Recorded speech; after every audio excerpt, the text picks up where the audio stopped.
All right, guys, we are live with the Bluegrass Women's Jiu-Jitsu Club. I'm Gina Elliott. I'm Danny. And we are live.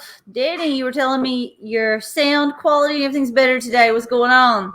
Yeah, I had to get a new phone. I woke up the other day and I guess I left my phone.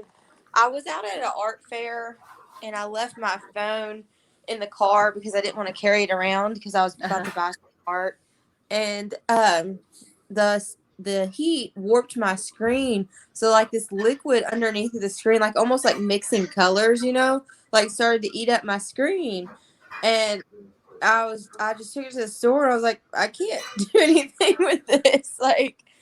And so I got a new phone, but I think my sound quality, I think it was time to get a new phone anyways. I had that phone for 2.5 years, so it was well overdue. I just don't like getting new stuff like that unless it's truly broken. I have a new phone too. Which one did you get? Well, we had got new phones a while back. I got the Samsung S10 Plus. Uh-huh. And the first day I had it, I dropped it and cracked the screen. I'm notorious for like breaking and dropping phones. Like out of all three of our phones on our on our account, I'm the only one who has insurance. Because I'm like, that's kind of sad. You have a 16-year-old son. Yeah, exactly. Like his phone looks pristine, and so I was at work teaching my kids jump rope, and it was in my pocket, and I took my jacket off, and like I dropped it all the time on the ground, but I had like all these protectors on it. Mm-hmm. But like once it's cracked, every time you drop it, it like makes another little micro crack. Right. And I happened to drop it one more time, and it just went, and then the screen wouldn't work. So I got a new phone. But what's so funny is I think that like this is the first time I filed a claim with Verizon. We've been with them for like 2 years, but like instantly my insurance like red flagged me. I'm like, what's the fuck's the insurance for if you're not going to cover it? Right. But anyways, that's all that's going on. I'm kind of sleepy this morning. I started teaching at the school. I've actually picked up more of a position as a physical education kind of teacher for kindergarten through second grade. Mm-hmm. And I work from like 8 to 3 at the school, and then I go to the gym and teach kids class from 5 to 6, and then yoga from 6 to 7, and then I do jiu-jitsu from 7 to 8:30. So like, yeah. So after your entire day is down to the hour. Yeah. Like literally one of my classes is like the way my classes work is every 40 minutes. So like my day is divided up into 40-minute increments. And generally on Wednesday and Friday, I'm pretty tired. Yeah. Because I'm old. Even if you're not old, that's a lot. Man, my fucking kids were breaking me down yesterday because I was teaching them how to do push-ups. Yeah. And I'm like, all right, we're going to go down. And then we're going to bend our elbows and come down. And every time I'd push up, my elbows would go crack, crack. In every fucking class. And the fucking kids every time would be like, will our elbows pop like that? I'm like, no, I'm old. Shut up. You gotta love kids for giving you that honesty, Man, they were breaking me down yesterday. Like I was talking about Adam's wedding and my kid to my yoga class. And I said, I've got all these different little dresses I've bought, even though there's like one day. Mm-hmm. But the good thing is I can use them when I go to church. And Natalie's like, you go to church? I'm like, yeah, what the fuck? Did you think I was just going to hell? And she's like,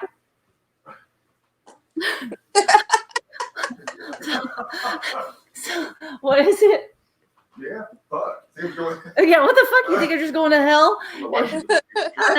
So she was like, But no comment. I know. Like kids were breaking me down all day yesterday. Oh, that's so funny. Oh, Natalie's good at that though. She is. She's learned from the best, yeah. So we have a comment that says, you should have a segment on Bwjjc Hobbyist. It'd be nice to hear more about the people who don't compete like me and are just in it for the good workout and skills learned. Katie, you can go to the private group and click on the link that I posted and join us for the chat, of course. Yeah, you're always welcome to come on the show. But that's actually where I started. was as a hobbyist. Sometimes where I end up in the holiday season. But that was kind of my, like, the only reason I started jujitsu was simply to when I first started, I started Muay Thai because I thought I was going to be a striker. And my son was doing the youth jujitsu program, and really one of the only reasons I started jujitsu was, sorry, my cat's back there weirded me out, was so that I could figure out what he was doing and be able to help him on his path. And Right. I did not believe that competition was going to be for me until a year later, where I was like, there's this local tournament coming up. Maybe we could both just try it.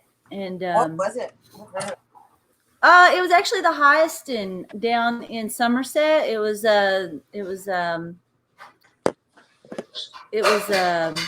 run by East West Karate. They've been doing, GoCore. They were under GoCore. They're still under GoCore.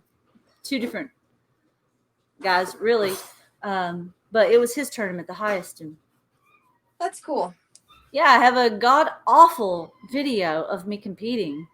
Like, it's atrocious. I like go against this redheaded girl, and like I grab a rear naked choke and my hand's on top of her head, and she taps out to it, and I'm like, oh my god, that was awful. It's really funny looking back at stuff like that now, and I'm always mortified. Like, geez, I hope no one ever goes back and looks this far. Oh yes, my early videos are atrocious. Did she want to jump on here, or did she respond? I can't see comments that well on here. I understand. She hasn't jumped on yet, but if she wants to, we'd love to have her just to kind of get her thoughts and feelings on it. Because even for like the jiu-jitsu class I teach for women, it is more for the hobbyists. Like, I always try to encourage like the moms of the kids who are coming to class, like, moms are like the number one supporters. Like, they're there. Like, the moms tend to be the ones who are like, okay, my kid wants to compete. Like, and they're so involved. And it's like, you're here, you're proud of them, you're watching. Like, wouldn't you kind of like to know what they're doing? And just what some things feel like. Yeah, like, and then exactly. Figure out what I would want to know. Figure out what they're actually going through. And I think that you can be a more empathetic parent to the youth athlete, because isn't that kind of the problem? You get like parents at football games and parents at basketball games, and like they're yelling all these instructions, and it's like you're having to, you're kind of yelling at them from a standpoint that you don't really understand sometimes, I think. But in jiu-jitsu, like, you can actually understand their struggle, because you can join a class, and even though you might not be competing, like, you're still rolling in most jiu-jitsu schools, so you can really understand like what it's like to have a bad day. Exactly. And I think that's a excellent. I don't think anybody should be ashamed to say that they're a BJJ hobbyist, because your reasons might be different than, like, say what mine are, but like that's where mine began. And I don't it just negative thing either. Teach their own. It may be something you end up turning into. Like, maybe you do jump into a competition one day just to test the water. Like, right. I think the other thing is like, I think some people think that just because you train, that means you have to compete, and that's not true. And number two, just because you maybe want to compete, that you have to like, oh, this is going to mean that I'm getting serious. Like, no, like, you should take your training serious, obviously, because you don't want to get hurt, but like, you may just want to compete every now and then, like on the local event. Yeah, and that's okay too. You don't have to do anything and everything. I think there's several layers and levels to it.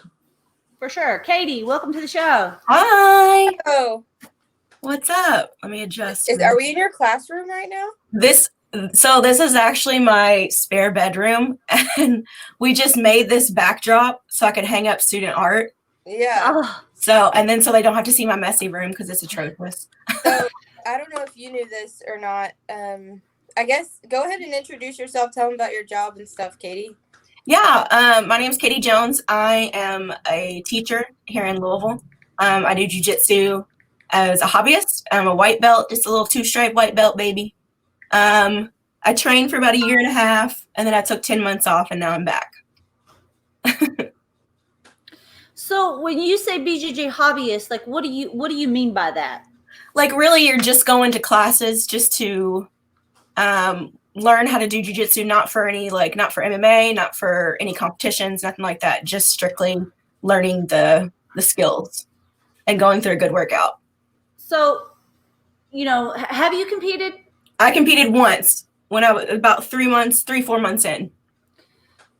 Did that make you feel?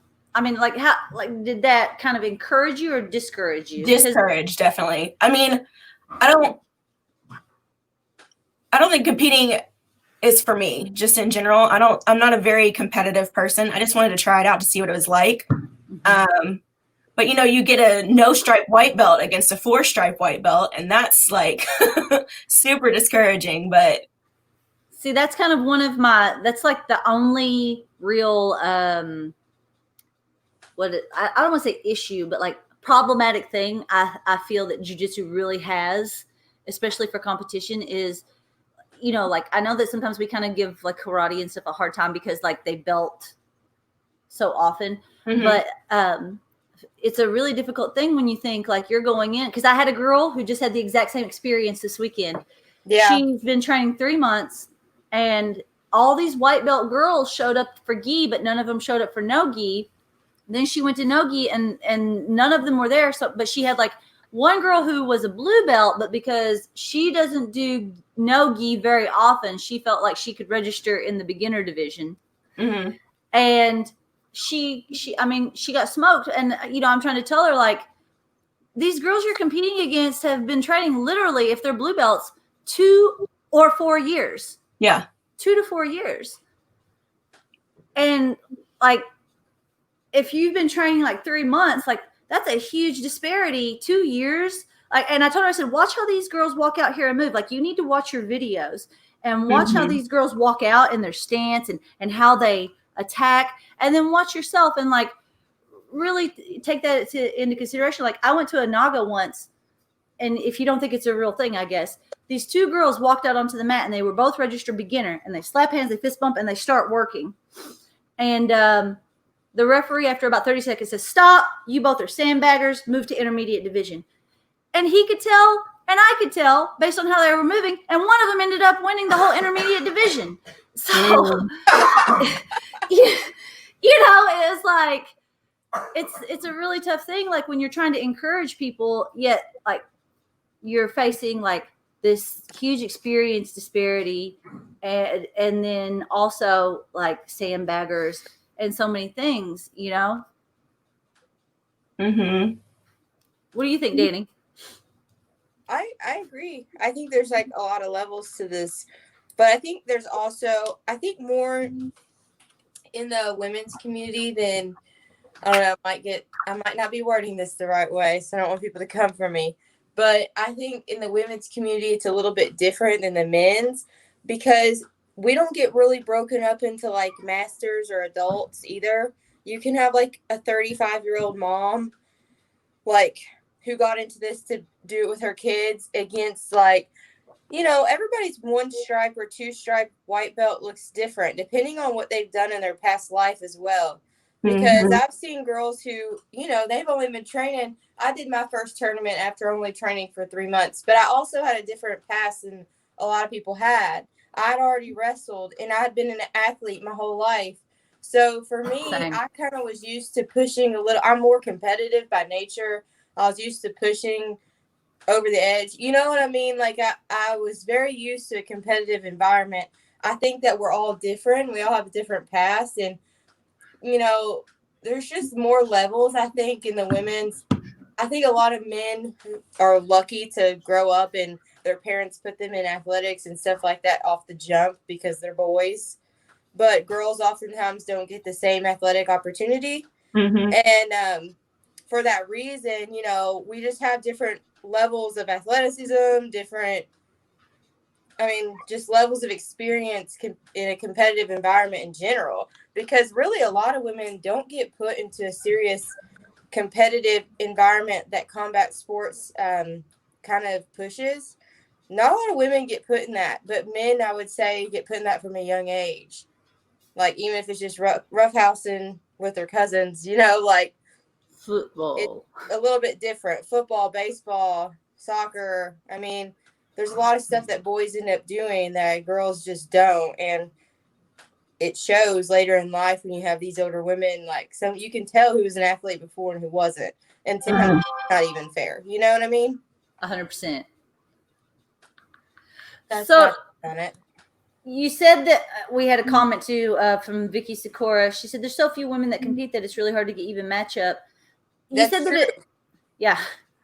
You said that it discouraged you. Like, what do you mean by discourage you? Like from even going to class or like competition or just competition in general. I mean, it fired me up to go back to class to learn, but I was like, if competition's constantly going to be like this, where there's not necessarily someone better than you, obviously that, but like you were saying, I mean, years ahead of you, that's discouraging to have to, it's like anything else, you know?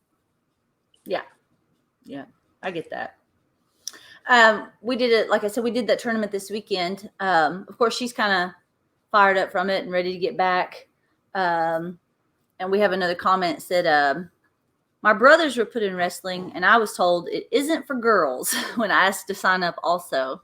Gross. Yeah, that's what I'm saying. I mean, now I feel like it's definitely changing because, I mean, maybe I changed the group of people I was with, but I mean, like, I noticed that there's more and more girls being pushed into these things at a younger age, and not just pushed into them, but like if they want to do them, their parents are actually saying yes. So the numbers for girls wrestling are going through the roof right now. And the Olympic success, I think, has something to do with it. People saw that and were like, oh, wow, there is another level for girls to go to in the sport.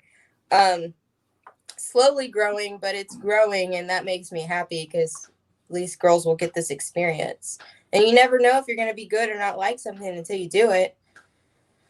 So I think it's tough too because like I've talked about this a few times. Like down here, wrestling was relatively new. Like just kind of speaking from a wrestling perspective, I think it's hard sometimes for coaches who've never really coached girls or had women in the gym to kind of understand the perspective that they're coming from. Maybe when it comes to that, that's why it's really important. Like when you have an upper belt lady, that she stick around and make sure that she is like the welcome wagon. You know, because we read different things on that, because that's probably one of the biggest pieces of advice that I would give a lot of people who are wanting to grow their females in the gym is like, it is really important that the girls who are established there are very welcoming, because it's really awkward when you walk into a place and like you're already walking into a place where there are so many guys who are comfortable because it is, you know, more of a guy thing.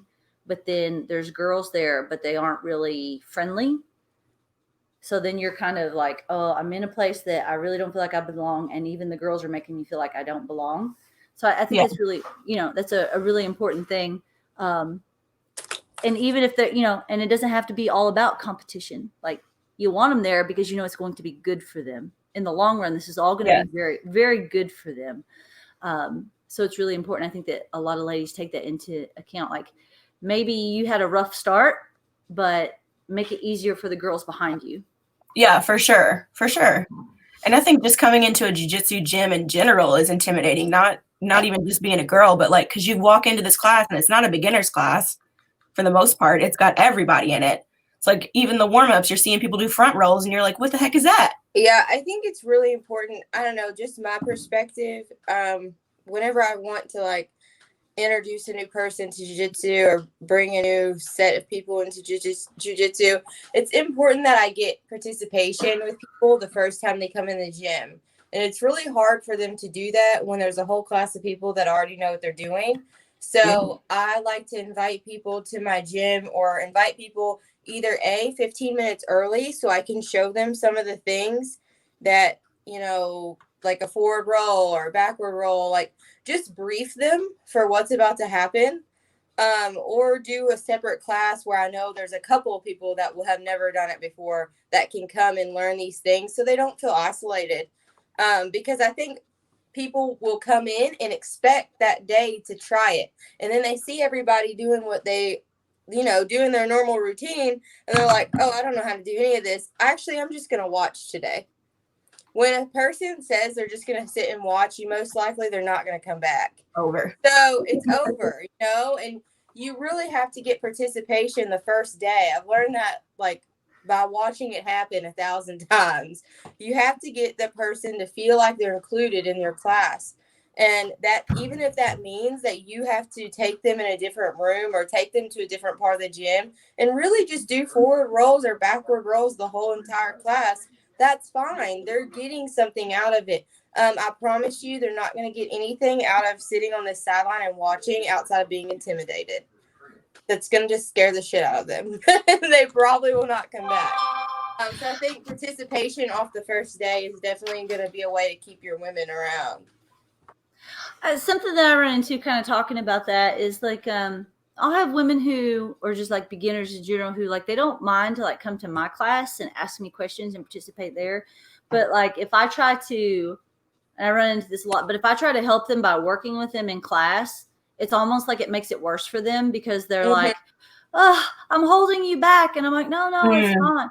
Like, I don't know if you guys have ever felt like you ran into that, but like, I don't understand that, I guess is what I'm saying is like the same person will come to my class and be fine, like with me teaching them, but they are like super uncomfortable knowing that I have a lot of experience working with me because then they're like, I'm just dragging you down. And I'm like, no, not at all. Your experience level, I think it's the fact that women, I mean, I feel this way a lot, and I've had to work hard, or I think the sport has brought me out of this mentality, but I've had the mentality too, even just around coaches in general. I remember playing soccer in high school and college and being like, well, I don't want to stop everybody to ask a question because, you know what I mean? I'm going to be the one that's holding everybody back from doing what they need to be doing. And like everybody else seems to be fine. So I'll figure it out, Yeah. And it's just a mentality I think people have. It's not, I don't think it's necessarily intimidation or anything by you or you personally. I just think it's something that like me, it's always been subconsciously. I don't even realize that I'm feeling that way. And then I'm like, well, darn, I guess I really could have just asked them the question because now I don't know what I'm doing. So, I mean, I do it a lot still with seminars. Like, I'll be at a jiu-jitsu seminar and have no idea what's happening. And, I'll get with my partner and I'm like, well, I didn't want to ask that question, but do you know the answer to this? Like, you know what I mean? And it's a really bad habit, but I think a lot of people and a lot of women want to be respectful to the people around them, so they don't want to interrupt or be rude or take up too much space. That's just my opinion about that. And I feel like if people actually like I'm just a baby white belt, so I haven't been to many gyms, but like every single gym I've been to, everybody is so incredibly helpful. Like in the jiu-jitsu community, like we just want to see everybody, for the most part, we just want to see everybody else succeed. I'm sure there's some people who are assholes, but but for the most part, I mean, everyone helps. Like, does your gym have a lot of girls? Oh my God.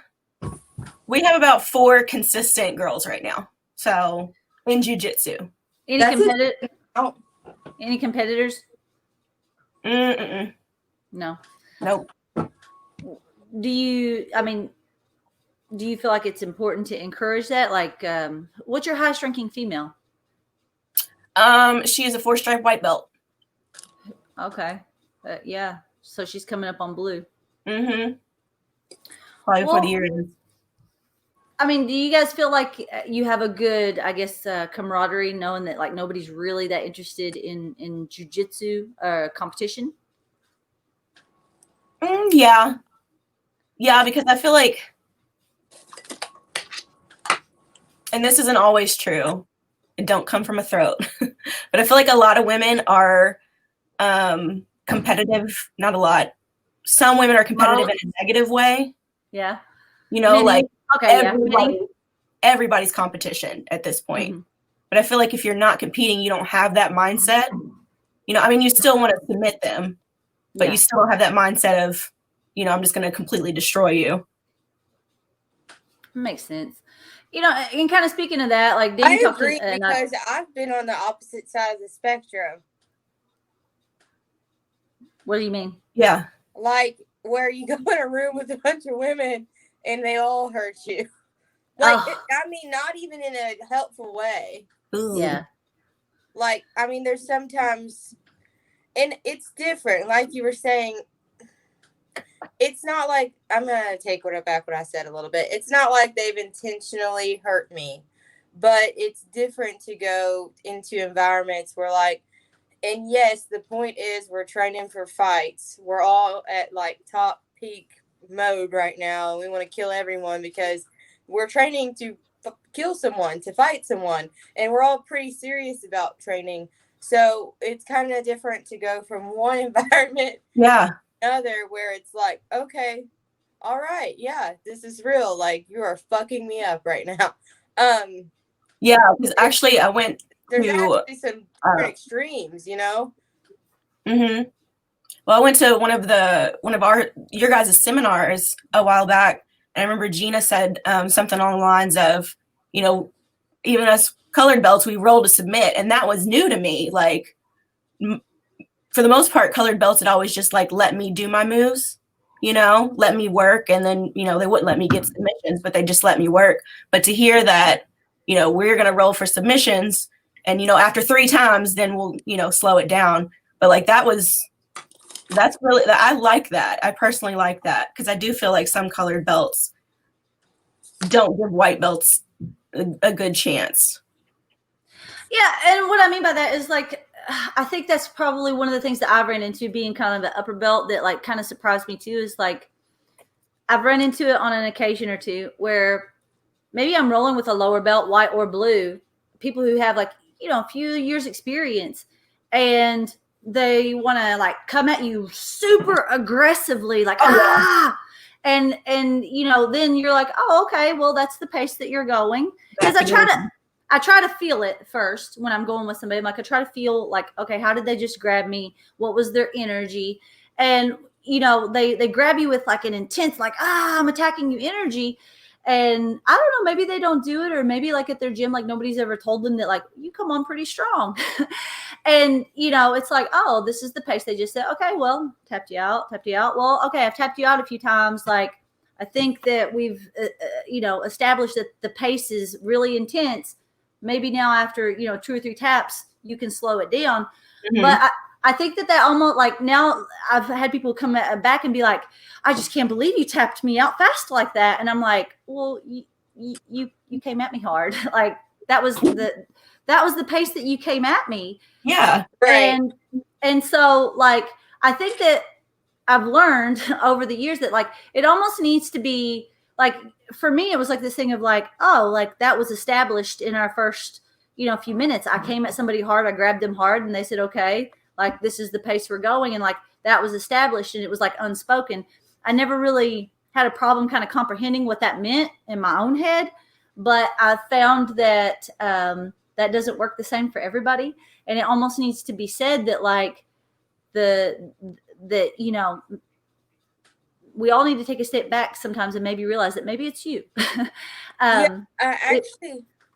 Sorry, keep going. No, I was just going to kind of finish up that like, it's better if I just go ahead and say like, if you approach me hard, I'm probably going to tap you out a few times because this is the pace we're going, because like, oh, you're coming at me to submit. I'm going to come back at you to submit. And, I don't want to injure you, but like, if you come at me with a competitive pace, like this is the pace we're going and that's the pace that it'll be. And don't be shocked by that. But believe me, it's going to slow down after we kind of get over that initial. Yeah. Well, there's one guy at my gym, every new person he rolls with, he tells him, he's like, I'm going to match energies. So if you go hard, I'm going to go hard. Yeah. Like, and say it. I didn't realize for a long time that was something that needed to be said. Mm-hmm. Yeah. I'm one of those people I'm not that bad in jujitsu about doing it, but in striking, I have no chill. And I don't know why I'm like this, and I will tell you openly now that I've learned my lesson. Actually, Linda taught me a hard lesson before. I came down there for her to get ready for that Invicta fight, and I'm like, about to spar or whatever. And I didn't even know that I was like really just throwing hard punches. Like, obviously, we don't want to kill anyone during sparring. And I guess I was just going too hard because Linda started teeing off on me hard as fuck. And then finally, I'm like in my head, I'm like, wow, Linda's like beating the shit out of me right now. And then finally she stopped. Like, the bell didn't even ring. She stopped. And she's like, hey, I'm hitting you hard because you're hitting me hard. Stop. And I was like, okay, all right. Reset. I got you. Like, had to like tone myself down. But like, for me, I'm not that comfortable striking. I'm not as comfortable striking as I am on the ground. So I know how to tone down my jiu-jitsu, but my striking needs work. And she had to like literally stop and be like, hey, I'm beating you up because you won't quit. Like, all right. I think that's a really hard thing for people to like understand is maybe it's me. Like, yeah, it's like, okay, I understand now. like, it's like they don't really I mean, maybe it's just a lesser experience thing. Like I said, it's like it's a hard thing to understand. I think maybe I set this pace, and that's probably something else I would tell people as well. Like, I've kind of learned the hard way that it needs to be said, and people need to be prepared for that. Like, you need to be prepared for the fact that, like, okay, like, because at the same time, like, if somebody like comes at me and they're like super apprehensive, I'm not just going to snatch them up and tap them out. They're obviously already like, so like, what good does that do them to do that? So, and I don't know, like, I was aggressive from the beginning. And it's really hard to, I think, understand that like some people come from all different walks of life, but I think it would be good for like lower belts to understand too, that, we want everybody to understand that other people are going through traumas and going through, different things on the mat. But like, just because somebody is an upper belt doesn't mean that they're not still coping with traumas that maybe as a lower belt, when you attack them, like with a certain kind of energy, triggers them too, to like major self-defense mode. Because I've felt like that personally, like, whoa, you just came at me aggressively. Like, and it's something that I'm trying to mature through, but like, it's definitely something that I feel like is like a kind of almost like a trigger for me, is like, if somebody comes at me like in a, like what feels like a malicious energy, like I get very defensive. Not that I want to hurt anybody still, but like, I'm not going to let you treat me this way. Like that's right. Literally almost how I feel. Like, you're not going to treat and disrespect me this way. And it's from it's from past life experience that like, you don't get to do this to me. And like, I don't want to get into my history and past, but I hope you guys understand what I'm saying. Like, try to understand that with male white belts a lot. Especially, like real young, like, I don't know, like super energetic and really strong guys. It really gets under my skin too. And my coach has actually had to remind me, like, recently, like, Danny, this is how he's gonna be. Like, just don't roll with him, or and I'm like, I know, but it pisses me off. Like, you shouldn't be able to do this to me. Like, why are you acting like this? But, this is something that's part of my learning process right now. And I think I should just leave him the fuck alone for a while.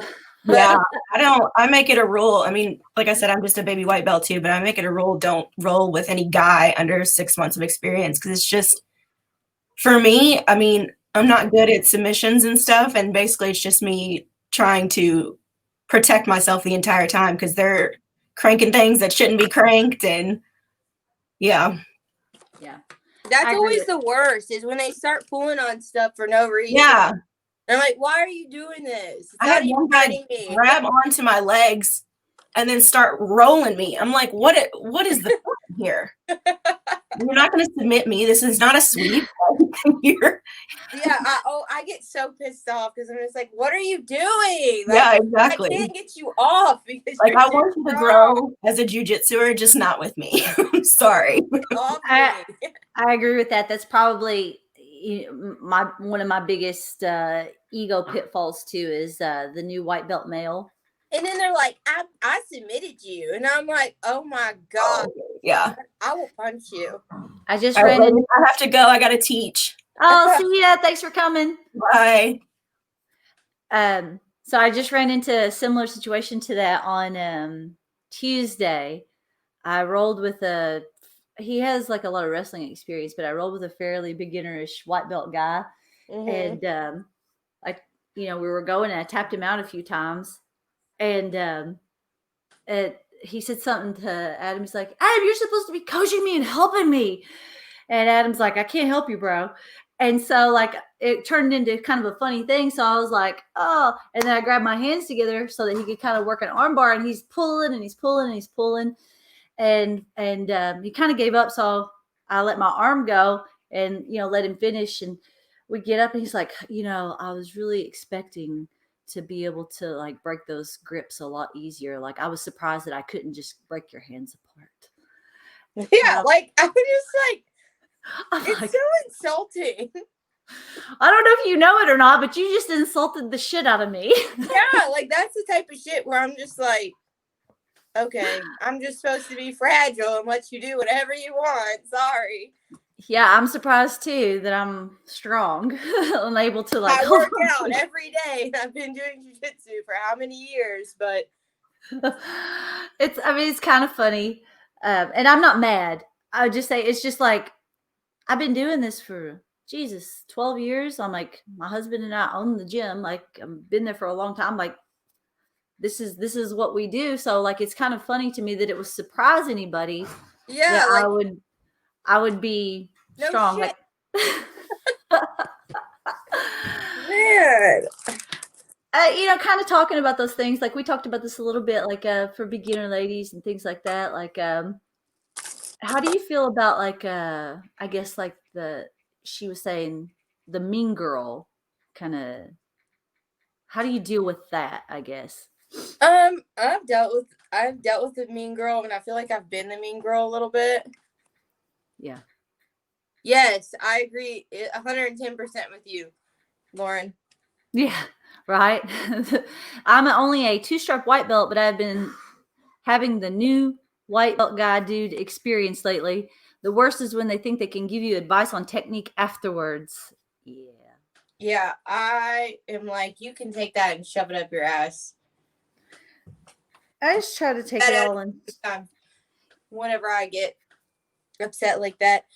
But I've kind of experienced the mean girl, and I think sometimes I've accidentally been the mean girl because it's really hard. And I enjoy having hobbyists in my gym, and I enjoy helping girls along their journey, whether they want to compete or not. I'll make that clear. But what's really, really difficult for me is when I'm in a fight camp or I'm training for something really, really important to me. And I think that's when I turn to the mean girl a little bit. Same. Because I'm on a different level of focus, and I kind of have to, by nature, I'm not someone like, I don't think in my right mind I would go out and just get in a cage with someone and fight them. I have to mentally prepare myself to do something that barbaric. Like I have to get in a zone, like I'm training for this fight. Like I have to be prepared and be ready, and like, and I think I kind of accidentally get into this, like, compete. I want to be surrounded by competitors. I want to be doing these competition rounds. I want to do this. I want to do that. And I kind of forget about the new person. So I've been there. But then, like, I've also been around some mean girls who I've been very discouraged with in the community. And my best thing has just been to ignore them. Yeah, I've been on both. And like she doesn't exist, and it's better. I think it's a kind of I feel like I've not been on both sides, but I probably have been on both sides. Like when, like that's two different meanings. I think of mean girl. Like when I get in competition mode, like I've had, like Linda is probably the buffer for most people in our gym with that. Like when I get in serious competition mode and I'm winding down to a competition, like I can, like if somebody asks me a question, like sometimes I can be very frank, like, and like answer very brutally honestly, that is not meant to like be mean girl or bullyish. It's just like I'm very focused on what it is that I'm doing, and like I've got competition in mind only, so I can become a little more cut and dry. And Linda has dealt with like somebody coming and being like, "Is Gina mad at me because she's not really speaking?" And like when I asked her a question, she was just very blunt about it, and she's like, "No, she's just in competition mode. This is how she gets." Yeah, that's how I get. It's not personal. But I've also dealt with like the mean girl I'm talking, like the kind of mean girl stuff I'm talking about. Like we had a girl in our gym. We had two girls in our gym. They worked together, and they well, I'll go back on another story on this too, as well, where I probably was construed as the mean girl, but I don't think I was. But they worked together, and one like didn't like the other one, and she would try to encourage my other girls not to roll with the other girl. That's fucked up. And like they would have like these things where like they would kind of talk and gossip about her, and like one of the other girls was like talking to me about it, and she's like, "Oh yeah," this one girl is like, "Oh yeah, she's just," they came to be kind of talking about it, and like, "Oh yeah, we think she's just in love with you, like lesbian love," and blah blah blah blah blah. What? And I'm like, yeah, like this was the kind of like, that's the level of petty we're going. Yeah, because like she was very like she was trying to get her life in focus, and she was trying to do things, and so she was looking at me as a mentor and hanging on to a lot of the things that I said, which is not a bad thing if it's improving your life. But then like I don't know if it was jealousy or what it was, but then it started in that avenue, and it was like I kind of was like, I don't want to hear this bullshit. Like if y'all are gonna talk like that, like that's one thing, but like this is like this person is just trying to like improve their life and like and do better, and like trying to exclude them and trying to do these things, like that's really rotten, like don't do that. And the kind of the ringleader of the mean girl stuff left and went to another gym, and has left and went to another gym, and has gone on and is still kind of the same person. But that's the kind of stuff that like I don't get, because we did have like a long time before that, like a girl who she had made a post, and I didn't even see it because I don't even think we were really Facebook friends. And it was I kind of made a post kind of making a joke about how like I don't understand using the word jits and do work. And she was like, "You're only saying that because 2 days ago I used the word jits." And I'm like, "No, seriously, like this has been like kind of a funny thing that we've been talking about, like because I full of giggles." And she's like, "You just don't like me, and you're rude to me, and you're mean to me, and blah blah blah." I'm like, just because we train together, as long as I'm nice to you at the gym, doesn't mean that we have to be best friends. Like if we don't get along in a manner that we can hang out, like that's cool. That doesn't mean I can't still train with you. But she felt very like almost victimized by me because I didn't want to be friends with her like on that level. But I wasn't mean. But I wasn't mean to her like when it came to like just training with her. So like I guess that's the kind of like mean girl stuff I don't quite get, because no, I actually have not had that problem within my own gym ever. Be a buddy, not a bully. Yeah, I've not ever had those kind of problems in my gym. I think the mean girl that I was probably just not being the best teammate that I could have been at the time, because I was like you were saying, I'm short, I don't answer you, or I don't run a roll with you that day or whatever, because I'm just focused on other things, but it might make me seem like an asshole. But there's girls in the community that are like that, whether you train with them or not, and they'll try to get you down. Danny, you're lying a little bit, because you have experienced that when you've posted pictures and you've had somebody be like, "You're an embarrassment as a role model." No, well, she doesn't train at my gym.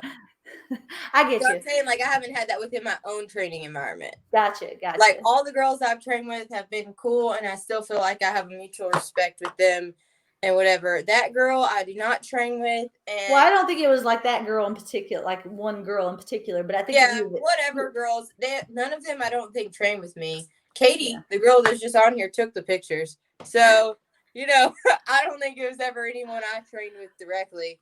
It's just people in the community that like to talk shit, and there's a couple gyms, which I'm not going to say any names, but I see them and I see their little girl cliques, and it's not healthy. Like, it's not encouraging friendship stuff. Sometimes, if you have certain friends and you only talk to each other when you're talking shit about someone, you need to find new friends. Yeah. That's my philosophy. If that's all that you have to talk about is literally other people, then maybe you should find a new circle of people to talk with. Oh, sorry. Yeah, I mean, I think that would be one thing that like I would encourage, like talking about BJJ hobbyists and things like that, is like I would encourage ladies to nip that kind of atmosphere in the bud. Maybe you don't want to be friends with, and like I said, I've encountered that, but it was still perceived as me being hateful. Like I've encountered it to where it's like, I can train with anybody. Like I don't mind at all to train with anybody, but just because we train together and we have this one interest doesn't mean we have any other interest outside of here.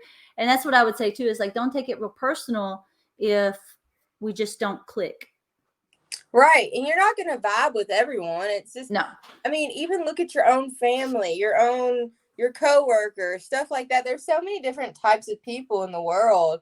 You're not going to just be friends based on jiu-jitsu. No, like it's just, it may just, exactly. And sometimes you'll connect with people that don't even live necessarily close to you and you don't train with them every day. Like, I feel like I connect with you and Linda and can hang out with you guys, and like, you'll find you'll find people away from your gym, like me and Michelle Day. She's one of my really good friends, but we don't train together anymore. And she's just, you'll find other ways of getting support, even if it's not really in your own gym. I agree with that. Cause like we have, and Gina Gooden, she's awesome too. I talk to her very frequently. Right. I like her a lot too. I think that's a really important kind of thing to keep in mind, is like, maybe you go in and you don't get along to the greatest, but what you got to ask yourself is the training environment still pleasant? Like, are they polite to you? Are they nice to you when you're there? Like, maybe you can't be friends outside of there, and maybe you aren't, and like maybe included in some of the things that them and their BFFs do, but like that doesn't mean anything, and it doesn't mean that it won't happen later on. Right. It's just, sometimes you just have to break through that layer. People don't like new people. It's just human nature, you have to like get through sometimes. Right. Especially with tight-knit groups. Jiu-jitsu groups tend to be very like loyal and tight together. So like until you really break through to that, it can be hard. Where you going getting all dressed up? I'm about to get on an airplane. Well, before you go, tell us about Artemis. Okay, so there's been some developments, guys. ADCC trials were postponed. I'm sure everyone has seen that. And with those being postponed, we will be doing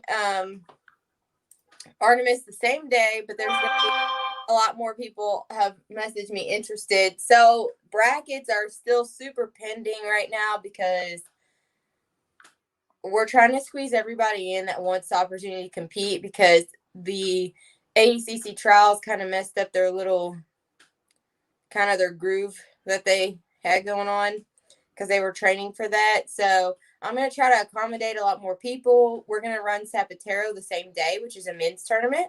So we're going to do Zapatero and Artemis the same day. And then the next day, I think we're going to do an open tournament. So be on the lookout for stuff whenever it starts coming out. We'll start announcing stuff, but we're in the very, we've kind of had to restructure how we're doing stuff just because of that being postponed. Adam's wedding is ruining my life. Yeah, you would have gotten some really good competition that day. Oh, goodness sakes. I'm kidding. I'm sorry. Kidding. No, it's almost like it's like like, it's not like Chris getting married, but it's almost like if Chris were getting married. Yeah, you guys are super, super close. But he may have to postpone his wedding when he hears Zapatero's coming to Tennessee. Yeah, I mean, Adam could compete too. Damn it. I think that he's actually missing out on a finishers because of his wedding too. Good Lord. Getting married is already ruining your life, Adam. Don't be like that. She's such a nice girl. She is. And, he is 27. It's his first time getting married. And I say first time like that's a real thing, but it is a real thing. He's waited a long time. He's been very patient, and he's not gotten in a hurry, which is kind of the advice I was giving some of our guys last night, because they're like 22 and they're like trying to shack up with girls and stuff like that. And I'm like, whoa, you don't even know who you are, let alone how to support and care for another human being, let alone a female. Like, Right. Give it time. I thought I was gonna marry the guy I was with a few years ago, and I was just stupid. Well, I mean, I was like 18 and married a guy I knew for 2 days. So, well, I'm not gonna call you stupid, but oh, I was. I met him when I was working in the McDonald's drive-thru. oh my God, yeah. 2 days later, 2 days later, we got married. But you know what? It lasted 2.5 years. That's the national average. So I mean, that is pretty good, seeing the circumstances. it wasn't too bad until he went to prison. Oh my God.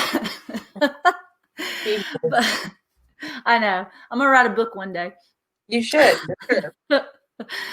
But anyways, like you can always tell people based on your own life experiences what you think people should do, but They're not everybody else gonna do it themselves. always knows better. But you have obviously a lot more girls that are going to be competing, browns and blacks, I assume. Anybody notable signed up recently? No, I'm not ready to announce yet because I haven't got money from some of the people, and until I have money, I really don't consider people in, because you know how people are. Yeah, I do. So hopefully next time I'll have some more developments to talk about. I'm on my way to Florida for Zapatero, so we're going to discuss the Zapatero this weekend is Keith Krikorian versus Emil Fisher. I'm excited for that one. That's actually a really good matchup. I know this is the women's podcast, but I'm really excited to watch it personally. I am too. I was supposed to have a match tomorrow, but it didn't work out. So I'm going to compete next Saturday. I think Adam will be there next Saturday where I'm competing at. At Queen City Grappling Invitational. Yeah, I have a money match. We're both putting, I think, $100 on the line. Who are you going against? Carly Jones. She blue, purple belt? Purple belt. So she got Where's she out of? In February, I think. Right before quarantine? Yeah, and she's out of somewhere in Ohio. I'm not sure of the gym name. I don't really know I'm that sure much it's a team. I'm sure it's a team SAS. Or GFT, whatever. Same difference. Yeah. I think. I don't know about affiliations and stuff that much up here. They all seem to be like the same. Yeah, it's like that's why I said I'm sure it's a team SAS. Like Ohio is like full of SAS. Yeah, I don't know. But I'm excited for that. Hopefully get some good work in and just have fun. I think that and I could be wrong, but Queen City is they're having I think a 16-man bracket for guys, but then what they're trying to do is put together some female matches, money matches. Obviously you both put a certain amount on the line. Last I saw, they were looking for a 115 to 125 pound female purple belt. I had tagged Gina Gooden in that. I don't know if that's worked out or not. But they're also looking for a black belt for Roberta, but I don't know what weight that is. Do you? I would say from training with Roberta, she's anywhere from, I think she's probably around 160, 65 right now. I was going to say 165, 70 if I were going to guess. Yeah, that's what she feels like right now. But I'm not the best at guessing people's weights. I never want to guess it over because I feel like that's mean. But they're looking for me a match for Good Fight on October 17th. So brown belts at about 145-ish. If you want to compete in a sub-only event in Cooksville, Tennessee, they're looking for somebody for me. My match last weekend fell through. I've actually looked at that tournament to do. I might be interested in doing the tournament. There is, I think, a purple belt girl under 175 because it's an absolute. Okay. 175 and under, 175 and over, and they're only taking so many competitors in each bracket. And there is a girl from America Top Team Georgia, Asling Wilkerson or something like that. Okay. I probably just fucked her name up, but I'm pretty sure she's the purple belt under 175. So Oh, if you Sure. went, and it's not expensive, it's like $45. Will you help me? Will you tag me or something so I can find it? Yeah, I'll send you the link, no problem. So if anybody else wants that information, like, please feel free to write me. Like, I'm very excited to help people know and go and compete. There's the Naga in Crossville as well on Halloween, and then there is a Grappling Industries Knoxville on October 31st, and then I think there's a I don't Fuji. understand all these Halloween crap. I don't either. It pisses me off. I'm like, why do you have to do it on fucking Halloween? Yeah, that's really annoying. But whatever. And then I think there's a Fuji added some stuff. I think one in Ohio and one in Indiana in November. So Okay. get out there and compete before quarantine shuts us down again in November. Or flu season, you know. I'm so ugh. Everybody might be scared of flu season now too. Oh, fuck that. All right, guys. I don't care either. Like, I would probably compete against somebody if I knew they had the flu like 3 days prior. Like, I don't give a fuck, but The world's whatever. different these days, you know? And my gym members that are listening to me are just like, Jim? Yeah, Well, you look pretty. Thank you. Your team members are like the same way. So, actually. All right, guys. Well, I guess we'll end there so Danny can go catch her airplane. Out of here. All Message right. me if you're interested in Artemis or the next day. We will be looking for competitors, beginner up to intermediate for the next day. Because we're actually hosting a regular tournament. So Awesome. All right, guys. Thanks for tuning in to the Bluegrass Women's Jiu-Jitsu Club. We'll see you again hopefully next Friday. bye. And if you haven't noticed, this has become kind of a Friday morning thing. So keep tuning in. Make sure you find Danny on Instagram and Twitter. And then also find me on all social media platforms, Gina E10P. Have a good one.